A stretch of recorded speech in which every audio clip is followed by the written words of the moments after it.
ouverte depuis le 1er février 2019 par l'introduction frauduleuse du certificat de conformité dont le dessein est d'exclure les partis de l'opposition des élections d'une part et d'autre part de repêcher les partis du chef de l'État qui jusque-là n'existaient dans aucun registre de l'État continue d'effrayer la chronique. Très tôt, le 19 février 2019, l'opposition, dans une lettre adressée au chef de l'État, lui proposait de convoquer la classe politique pour une recherche consensuelle de sortie de crise. Malheureusement, le chef de l'État n'a pas cru devoir écouter les cris d'alarme de l'opposition et a choisi la voie de l'enfermement et du pourrissement de la situation. Le 6 mars 2019, le chef de l'État a donné l'impression de revenir sur la proposition de l'opposition faite depuis le 18 février 2019 en confiant la recherche de ce consensus au président de l'Assemblée nationale.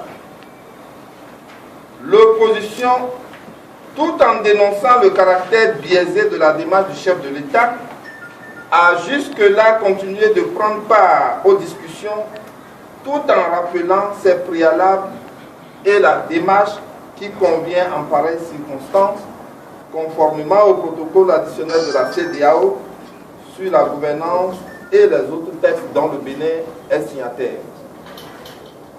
Mais curieusement, depuis quelques heures, circule sur les réseaux sociaux un document faisant état d'un consensus retrouvé avec la classe politique et qui projette même la révision de notre Constitution. Ce document, qui serait le fruit des réflexions d'un groupe de travail dont les travaux sont en cours, ne constitue pas un consensus retrouvé avec la classe politique et témoigne par la même occasion du manque de sincérité des auteurs et commanditaires de telles manipulations.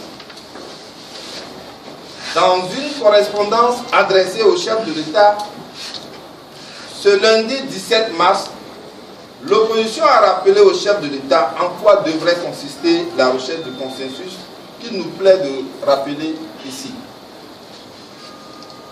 Pour l'opposition, le consensus consiste en une concertation de l'ensemble de la classe politique sous la facilitation d'une personne indépendante. La traduction du consensus en acte législatif par la saisine de l'Assemblée nationale pour la prise de nouvelles lois dans le strict respect du consensus préalablement obtenu. La prise d'actes réglementaires pour la mise en œuvre du consensus. Au regard de tout ce qui précède, l'opposition propose que la recherche du consensus soit élargie au-delà de l'Assemblée nationale conformément au protocole additionnel de la CEDEAO dans un format de médiation assuré par une personnalité neutre. Le chef de l'État instruise son ministre de l'Intérieur à l'effet de libérer les documents de formalisation et de mise en conformité aux partis politiques dont les dossiers de déclaration de constitution ont déjà été étudiés. Le directeur général des impôts soit instruit à l'effet de libérer immédiatement les quitus fiscaux confisqués par ses services.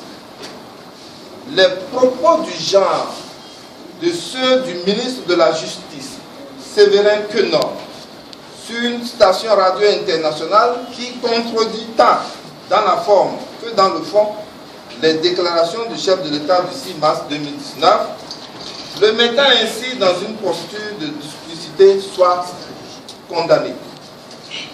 Que des instructions claires soient données à la majorité parlementaire réunie au sein du BMP afin que la perception de double jeu qui est actuellement projetée des déclarations du chef de l'État du 6 mars 2019 cesse d'être des obstacles préjudiciables à la sortie consensuelle et apaisée de cette crise et de cette impasse électorale qui commence a agacé l'ensemble des Béninois et plus de paix et d'élections inclusives. Cette situation commence également par désoler l'opinion nationale et internationale. Ensuite, que le processus électoral soit suspendu pour témoigner de la bonne foi du chef de l'État dans la recherche du consensus prôné. Enfin, l'opposition dit haut et fort non à la révision de la Constitution agitée par certains acteurs comme solution dans la crise, et elle insiste sur la tenue à bonne date et dans les délais constitutionnels des élections législatives.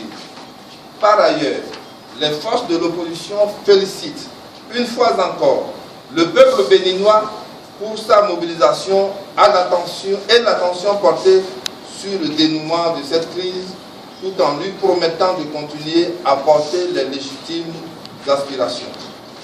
Vive les forces de l'opposition, vive la démocratie, vive le Bénin, nous vous remercions. On peut mettre le document à disposition maintenant. C'est vous le